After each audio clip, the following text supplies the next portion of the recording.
Chapter 15. Uncertainty took hold of me shortly after we crossed the border of Mexicali. My justification for going to Mexico with Isidoro Baltazar, which had seemed so brilliant to me, now seemed the only shady excuse for forcing him to take me along. I doubted now that I would be able to read sociological theory at the witch's house, as I said I would. I knew that I would do there exactly what I did on all previous occasions: sleep a great deal, dream weird dreams, and try desperately to figure out what the people in the sorcerer's world wanted me to do. Any regrets? Isidoro Baltazar's voice made me jump. He was looking at me sideways and had probably been watching me for a while. Of course not, I hastened to assure him, wondering whether he was referring to my general feeling or to my quietness. I stammered some inanities about the heat, then turned to look out the window. I didn't speak anymore, mainly because I was scared and morose.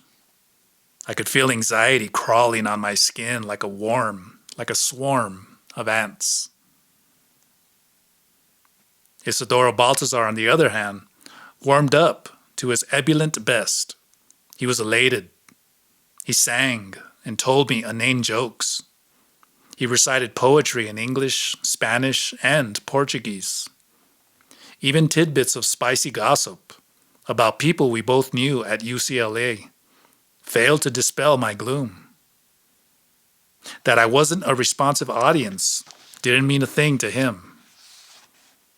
Even my yelling at him to leave me alone didn't dampen his high spirits.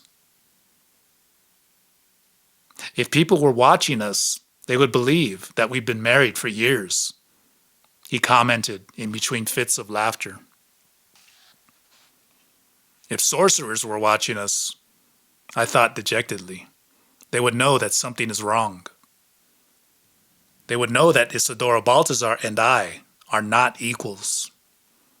I am factual and final about my actions and decisions. For him, actions and decisions are fluid. Whatever their outcome, and their finality is measured in that he assumes full responsibility for them, regardless of how trivial or how significant they are. We drove straight south. We didn't meander, as we usually did, in order to get to the witch's house. When we left Guaymas, never before had we been that far south on our way to the witch's house. I asked him, "Where are you taking me?" He casually responded, "We are taking the long way. Don't worry." That was the same answer he gave me when I asked again during our dinner in Navajoa.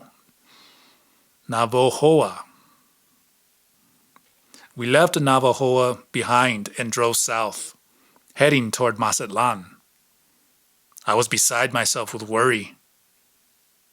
Around midnight, Isidoro Baltazar veered off the main highway and turned into a narrow dirt road. The van swayed and rattled as he drove over potholes and stones. Behind us, the main highway was visible only for an instant in the scant flicker of the taillights. Then it disappeared altogether, swallowed by the bushes that fringed the road. After an excruciatingly long ride, we came to an abrupt halt, and we switched off the headlights. "Where are we?" I asked, looking all around me. For a moment I saw nothing. Then, as my eyes got accustomed to the darkness, I saw tiny white specks not too far ahead of us. Tiny stars that appeared to have fallen from the sky. The exuberant fragrance of the jasmine bushes climbing up the roof and tumbling down over the ramada had been so entirely blocked out of my mind that when I suddenly recognized it, I felt as though I had inhaled that perfumed air before only in a dream. I began to giggle. It all gave me an almost childlike sense of wonder and delight. We were at Esperanza's house. It was here I first came with Delia Flores. I mumbled to myself, then reached for Isidoro Baltazar's hand and asked, "But how can this be possible?" In one instant, I was nearly choking with anxiety. "What?" he asked in a bewildered tone. He was agitated and ruffled. His hand, which was always warm, was icy cold. This house was in the outskirts of Ciudad Obregón, more than 100 miles north. I yelled, "I drove here myself, and I never left the paved road." I looked all around me in the darkness, and I recalled that I had also driven from that house to Tucson, and I had never been in or near Navajoa in my life. Isidoro Baltazar was silent for a few minutes. He seemed preoccupied, searching in his mind for an answer. I knew there was none that would have pleased me. Shrugging, he turned to face me. There was a force, an edge to him, much like there was to the Nahual, Mariano Aureliano. As he said that to him, there was no doubt that I had been dreaming awake when together with Delia. I left Hermosillo for the healer's house. "I suggest that you let it go at that," he admonished.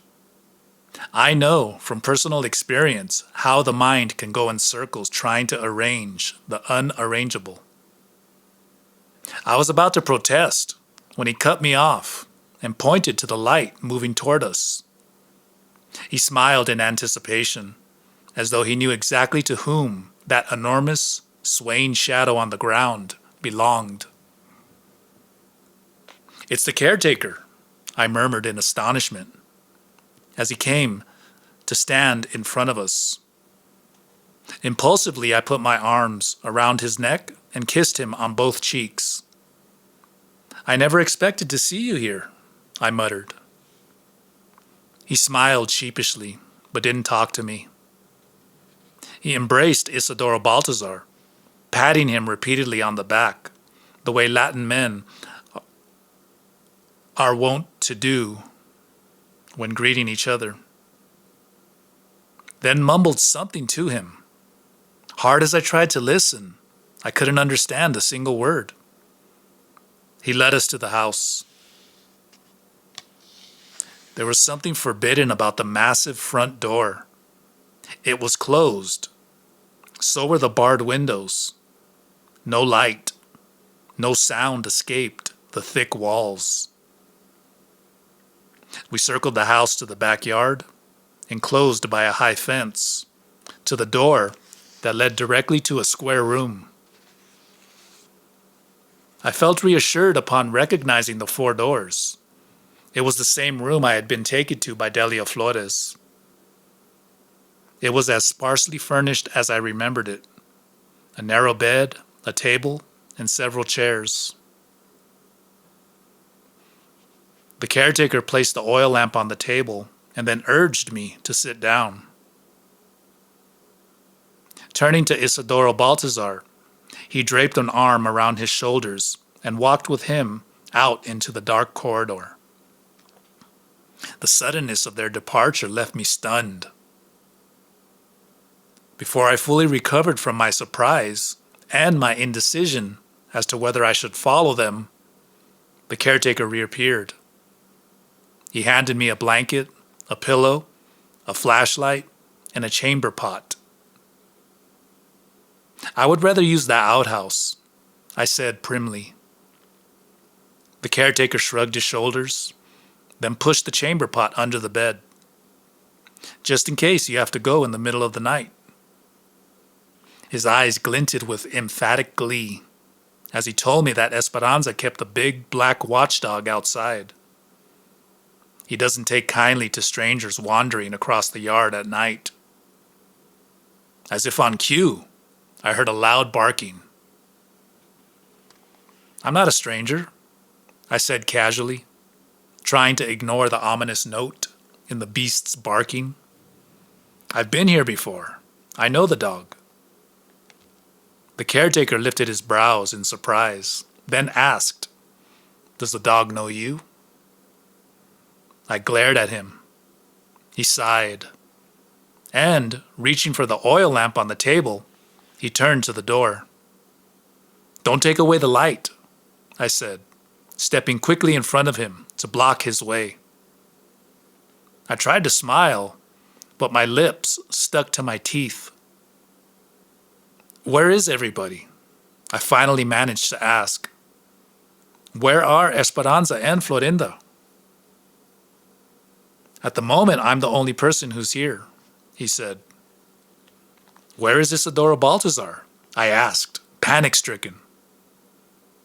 "He promised to take me to the witch's house." "I've to work on my paper." My thoughts, my words were all jumbled and confused as I talked about my reasons for accompanying Isidoro Baltazar to Mexico. I was close to tears as I told the caretaker how important it was for me to finish my work. He patted my back most reassuringly and made soothing noises as if he were talking to a child. "Isidoro Baltazar is asleep. You know how he is. The instant his head hits the pillow, he's gone out of the world." He smiled firmly and added, "I'll leave my door open in case you need me.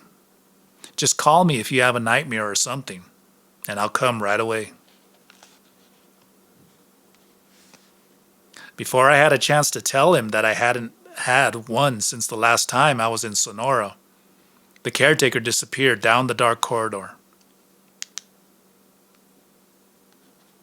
The oil lamp on the table began to sputter, and moments later it went out. It was pitch dark. I lay down fully clothed and closed my eyes. All was silent, except for a soft, raspy breathing coming from far away. Conscious of that breathing sound and the hardness and narrowness of my bed, I soon gave up the effort to sleep. Flashlight in hand, I crept down the corridor on noiseless feet, hoping to find Isidoro Baltazar or the caretaker. Softly, I rapped on door after door. No one answered. No sound came from any of the rooms. An odd, almost oppressive silence had settled over the house. Even the rustlings and chirpings outside had ceased. As I suspected, I had been left alone in the house. Rather than worry about it, I decided to look into the rooms. They were bedrooms, 8 of them, of the same size and disposition. Rather small, perfectly square, and furnished only with a bed and a night table.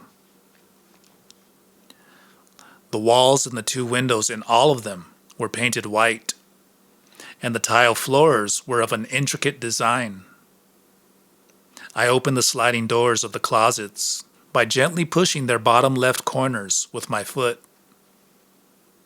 I knew, without knowing how I knew, that a tap or gentle kick on that spot released the mechanism that opened the doors.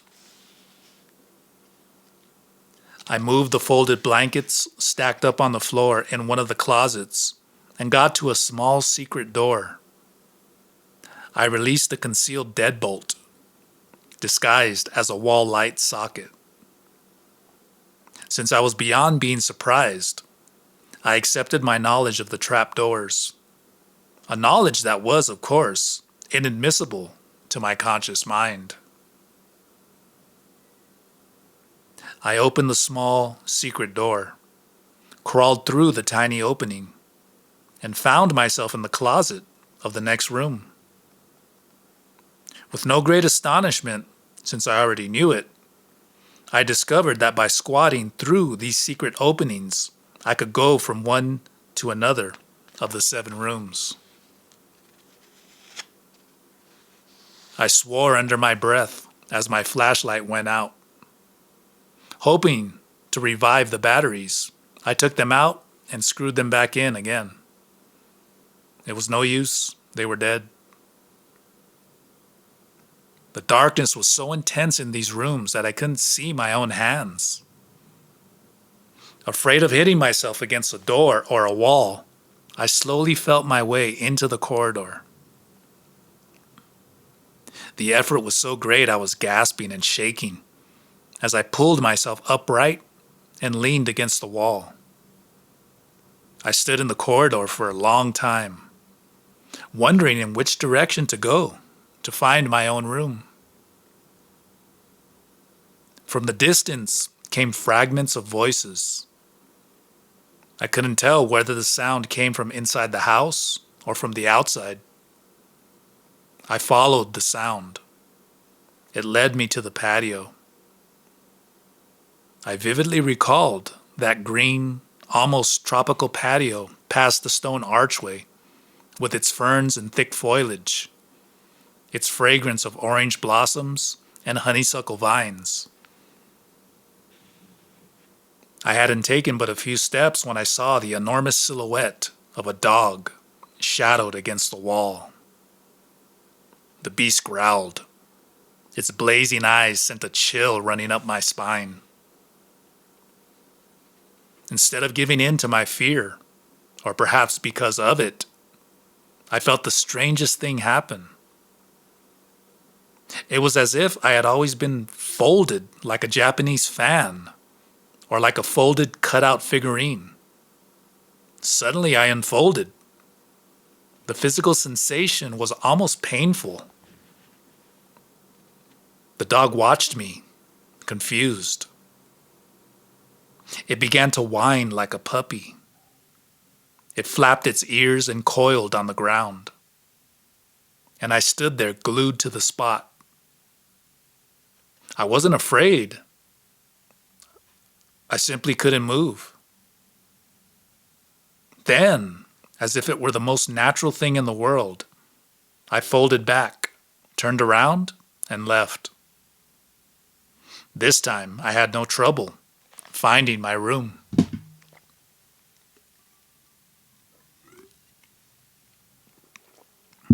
I awoke with a headache and that illusion of not having slept at all, which, as an insomniac, I knew so well. The muscles of my body were disconnected. I groaned out loud as I heard a door open and light fell over my face.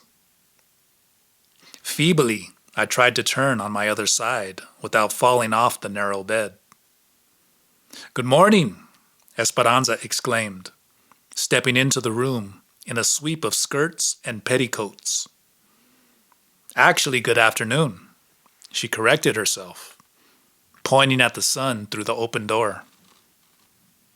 There was a wonderful gaiety in her, a delightful power in her voice, when she told me that it was she who had thought of retrieving my books and papers from the van before Isidoro Baltazar left with the old Nawal. Abruptly, I sat up. I was fully awake. Why didn't the Nawal Mariano Aureliano come to say hello to me? Why didn't Isidoro Baltazar tell me he was leaving? I blurted out. I mentioned to her that now I would never be able to finish my paper and enter graduate school. Esperanza regarded me with a curious expression and said that if writing my paper was such a mercenary act, I would never be able to bring it through. Before I had a chance to tell her that personally I didn't care if I never entered graduate school, she added, "You don't do your paper to get into graduate school. You do it because you love doing it, because there's nothing else at the moment you would rather do." "There is plenty I would rather do," Like what? She challenged me. I thought for a moment, but couldn't come up with anything specific. I had to admit, if only to myself, that I'd never enjoyed working on a paper as much as I did on this one.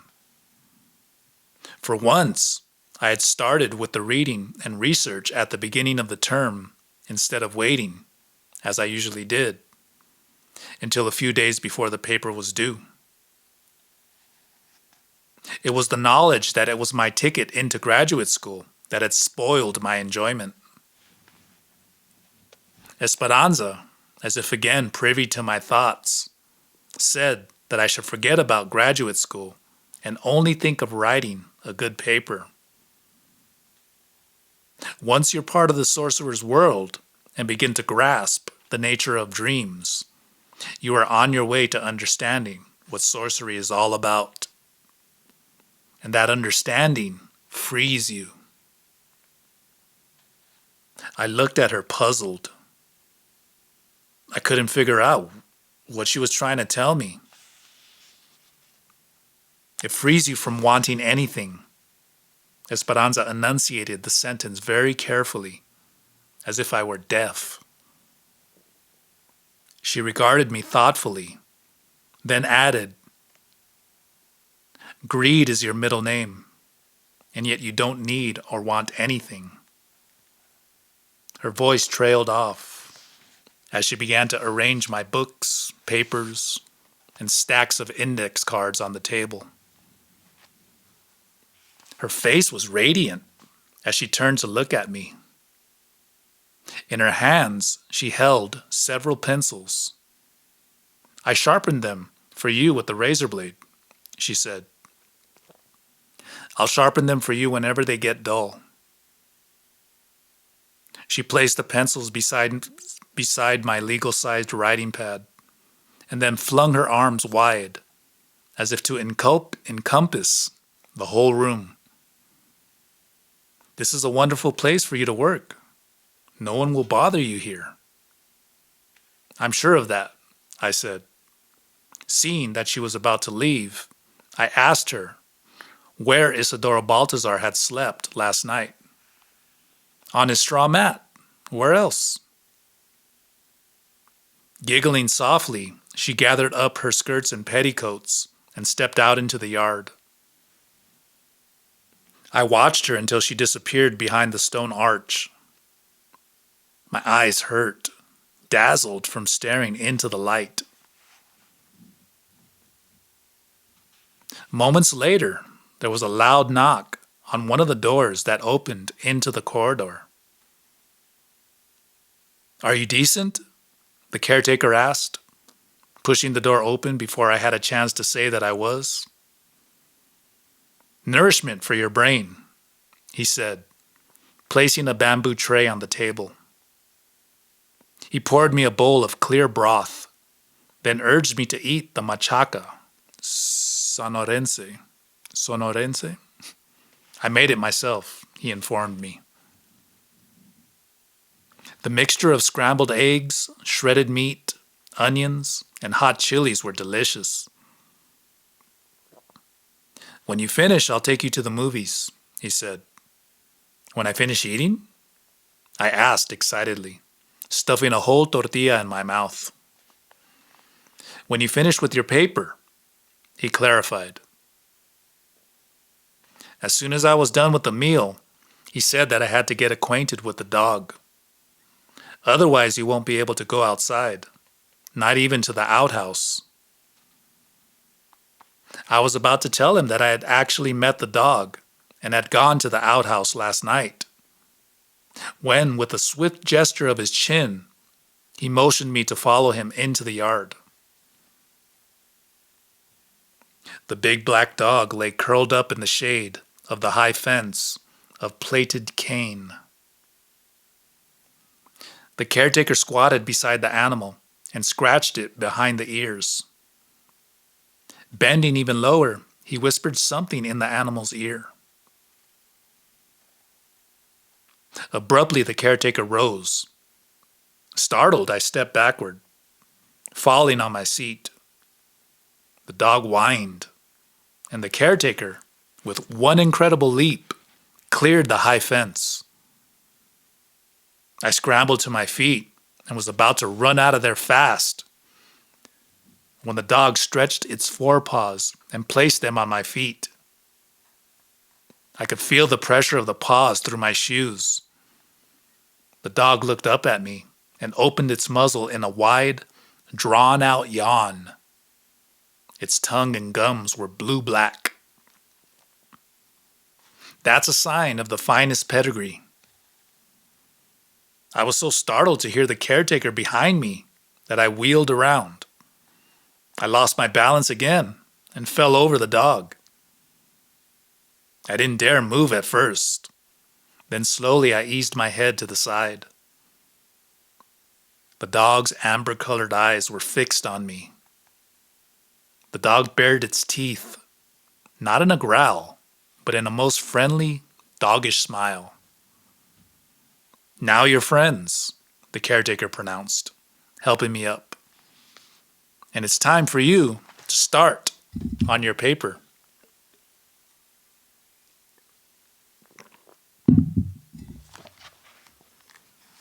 The next 3 days were dominated entirely by my desire to finish my task.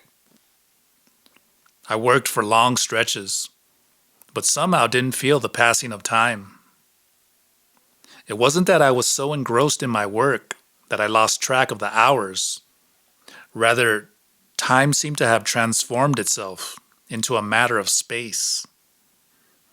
That is, I began to count time as interludes between my sightings of Esperanza.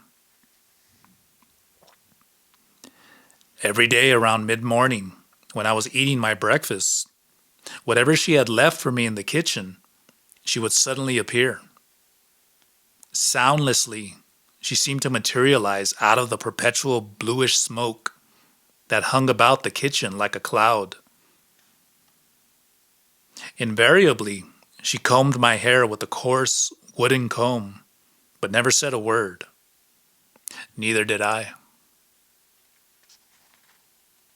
I would see her again in the afternoon. As soundlessly as she appeared in the kitchen, she would abruptly materialize in the yard and sit in her custom-made rocking chair under the stone archway. For hours, she would stare into space, as if she could see beyond the limits of human vision. Other than a brief nod or a quick smile, there was no reaction between us at that hour. Yet I knew that I was protected in her silence. The dog, as if it had been directed by the caretaker, never left my side. It followed me around day and night, even to the outhouse. I particularly looked forward to our late afternoon outings, when the dog and I would race across the fields toward the row of trees that divided the plots of land. There we would sit in the shade, staring into space like Esperanza. It sometimes seemed to me that I could reach out and touch the distant mountains. I would listen to the breeze rustling through the branches and wait until the yellow light of the setting sun turned the leaves into golden chimes. I waited until the leaves turned blue and finally black. Then the dog and I would race back to the house to escape the faint voice of the wind telling about the loneliness of that arid land. On the fourth day, I awoke, startled. From beyond the door that opened to the yard, a voice called out, "Time to get up, lazy bones." The caretaker's voice was drowsily indifferent. "Why don't you come in?" I asked. "Where were you all these days?" There was no answer. I sat, wrapped in my blanket, waiting for him to appear, too tense and sleepy to go out and see for myself why he was hiding. After a while, I roused myself and went outside. The yard was deserted. In an effort to chase my sleepiness away, I drew bucket after bucket of cold water over my head. My breakfast was different that morning. Esperanza didn't show up. It was only after I settled down to work that I realized that the dog had also vanished. Listlessly, I thumbed through my books. I had very little energy and even less desire to work. I just sat at my table for hours, gazing at the distant mountains through my open door. The transparent silence of the afternoon was broken now and then by the faint clucking of hens scratching the ground for seeds, and by the penetrating cry of the cicadas vibrating in the blue, cloudless light, as if it were still noon. I was about to doze off when I heard some noise in the yard. I looked up quickly. The caretaker and the dog lay side by side on a straw mat in the shade of the fence. There was something odd about the way they lay, sprawled out on the straw mat. They were so still they appeared dead. With a mixture of concern and curiosity, I tiptoed toward them. The caretaker noticed my presence before the dog did. He opened his eyes wide in an exaggerated fashion. Then, in one swift motion, sat up cross-legged and asked, "Did you miss me?" "I did," I exclaimed, then laughed nervously. It seemed an odd question for him to ask. "Why didn't you come into my room this morning?" Seeing his blank expression, I added, "Where have you been for the past 3 days?" Instead of answering, he asked in a harsh tone, "How is your work coming along?" I was so taken aback by his brusqueness. I didn't know what to say. I didn't know whether I should tell him that my paper was none of his business, or whether I should confess that I was stuck. "Don't upset yourself trying to think up an explanation," he said. "Just tell me the truth. Tell me that you need my expert opinion on your term paper." Afraid I would burst out laughing, I squatted beside the dog and scratched its head. "Well?" the caretaker demanded. "Can't you admit that without me, you're lost?" Uncertain about the state of his mind, I decided it was better to humor him than to contradict him. So I said that indeed I hadn't written a single line the whole day. I had been waiting for him, knowing that only he could rescue me. I assured him that it wasn't really up to my professors at school, but up to him to decide my fate as a graduate student. The caretaker beamed at me, then asked that I bring him my paper. He wanted to have a look at it. "It's in English," I said pointedly. "You won't be able to read it." My impulse to add that even if it were in Spanish, he wouldn't be able to understand it was checked by the certainty that I wasn't that ill-mannered after all. He insisted I bring him the paper. I did. He spread out the pages all around him, some on the mat, others on the dusty ground, then retrieved from his shirt pocket a pair of metal-rimmed glasses and put them on. "It's important to look like an educated man," he whispered, leaning toward the dog. The animal pricked up one ear, then made a soft growling sound, as if to agree with him. The dog shifted positions, and the caretaker motioned me to sit between him and the animal. He looked like an owl, erudite and austere, as he pored over the loose sheets on the ground. He made disapproving, clucking sounds with his tongue. He scratched his head. He shuffled and reshuffled the sheets, as if trying to find some order that eluded him. The muscles in my neck and shoulders ached from sitting in that position. Sighing with impatience, I reclined against the fence and closed my eyes. In spite of my growing irritation, I must have dozed off, for I was suddenly startled by a faint, yet insistent buzz. I opened my eyes. Sitting nearby, facing me, sat a tall, gorgeously dressed, beautiful-looking woman. She said something to me, but I couldn't hear what it was. The buzzing in my ears rose. The woman leaned forward toward me and, in a loud, clear voice, asked, "Aren't you going to say hello to me?" "Nelida, when did you get here?" I was trying to shake off the buzzing in my ears, I explained. She nodded, then drew up her long, shapely legs under the skirt she was wearing and wrapped her arms around them. "It's good to see you," she said dreamily. With frowning brows, the caretaker mumbled to himself as he studied the pages before him.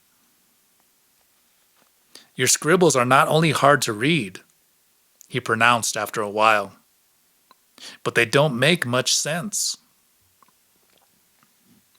Nelida stared at me with narrow, critical eyes, as if daring me to contradict him. I fidgeted, eager to get away, to escape the scrutiny of her unnerving gaze. She leaned forward and grabbed my arm in a firm grip. The caretaker began to read from the pages with an exasperated slowness. What he read sounded familiar, but whether he actually followed the text, I couldn't tell, for I couldn't concentrate. I was too irritated by the capricious manner in which he cut the sentences, the phrases, and sometimes even the words. "All in all," he stated upon finishing with the last page, "it's a badly written paper." He stacked the loose sheets in a pile, then leaned against the fence. Very deliberately, he bent his knees up in the same position Isidoro Baltazar had taught me, the right leg crossed over with the ankle resting on the left thigh, and closed his eyes.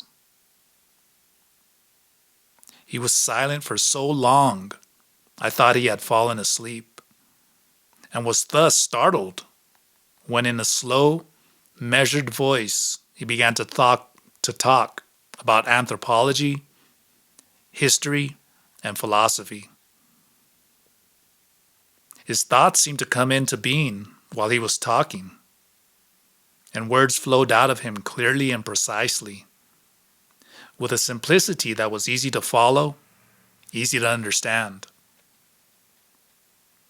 I listened to him attentively, yet at the same time I couldn't help thinking, how could he possibly know so much about Western intellectual trends? How educated was he? Who was he really? "Could you repeat everything again?" I asked the instant he finished speaking. "I'd like to take notes." "Whatever I said is all in your paper," the caretaker assured me. "It is buried under too many footnotes, quotes, and undeveloped ideas." He leaned closer until his head almost touched mine. "It's not enough to cite works in an effort to supply your paper with the veracity it lacks." Dumbfounded, I could only stare at him. Will you help me with my paper? I asked. No, I can't do that, he said with a grave look in his eyes. That's something you must do on your own. But I can't, I protested. You just pointed out how badly written my paper is. Believe me, that's my best shot. It's not. He contradicted me forcefully, then gazed at me with an air of astonishment that was mingled with a friendly warmth. I'm sure your professors will accept the paper once it's neatly typed, but I wouldn't. There's nothing original about it. I was too stunned to be upset. You're only paraphrasing what you have read, the caretaker continued. I demand that you rely more on your own opinions, even if they contradict what is expected of you. It's only a term paper, I said defensively. I know it needs more work, but I also need to please my professors. Whether I agree with the expressed views is beside the point.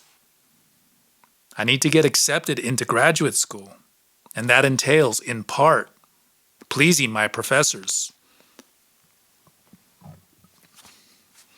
If you want to draw your strength from the sorcerer's world, he said, you can no longer work under such premises.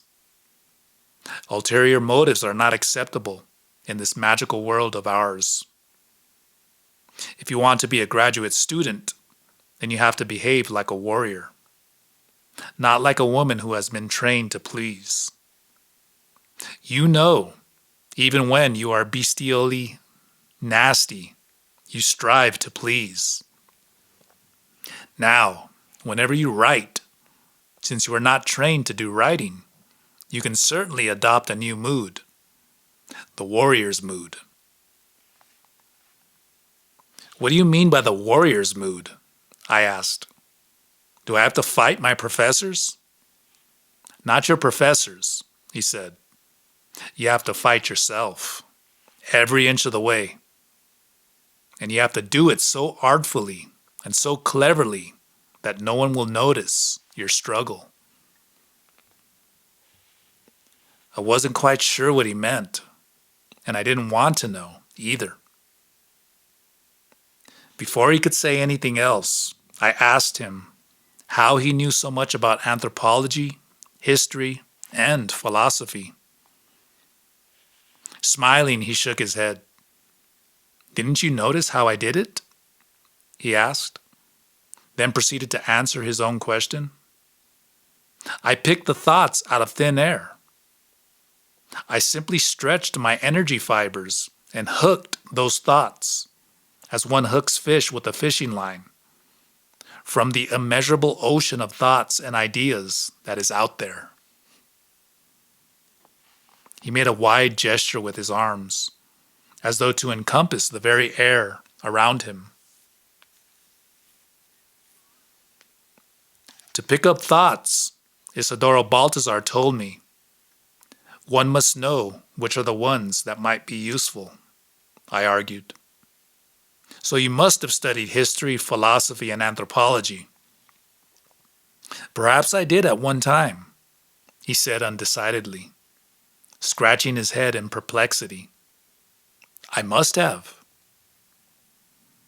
You had to, I said, sententiously, as if I had made a great discovery. Sighing loudly, he leaned against the fence and closed his eyes. Why do you insist on always being right? Nelida asked. Startled to hear her speak, I stared at her open-mouthed. The corner of her lips curled up into a mischievous secret smile. Then she motioned me to close my mouth. I had been so engrossed in listening to what the caretaker had to say about my paper, I had forgotten all about her, even though she had been sitting right in front of me. Or had she? The thought that she might have gone and returned without me noticing it filled me with anxiety. Don't let that bother you. Nelita said softly, as if I had voiced my fears out loud.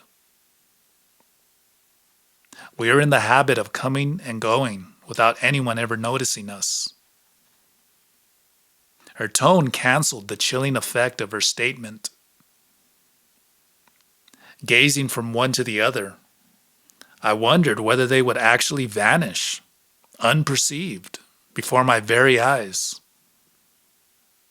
I tried to make sure they wouldn't. Stretching like a cat, I lay flat on the straw mat and inched my foot toward them, the hem of Nelita's dress, which trailed on the ground. My hand went to the caretaker's jacket. He must have noticed the tug on his sleeve, for he sat up abruptly and stared at me. I closed my eyes but kept watching them through my lashes. They didn't move. Their straight postures betrayed no trace of fatigue, whereas I had to fight to keep my eyes open.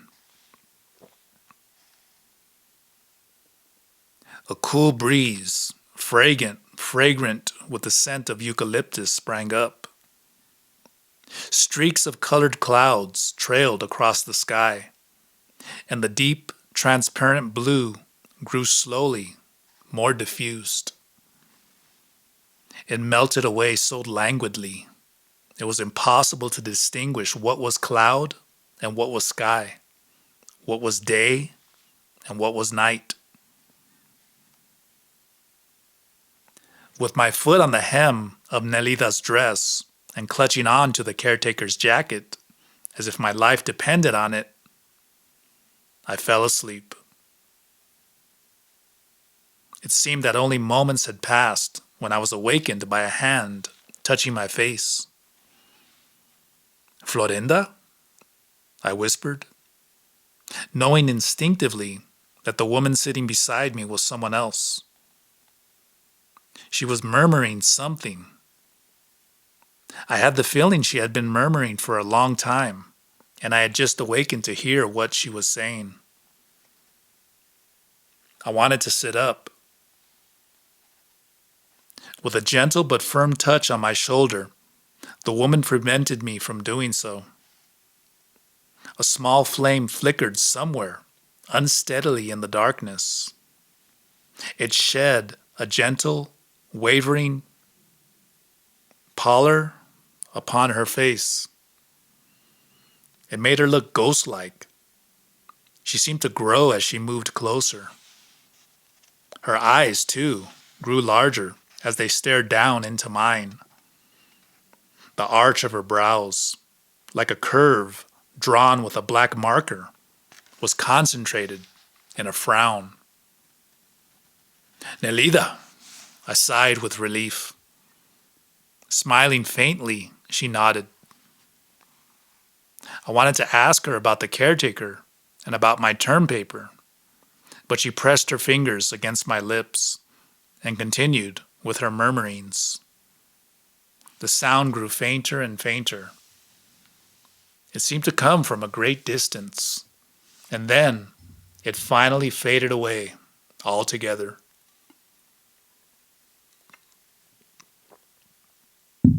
Nelida rose and motioned me to do the same.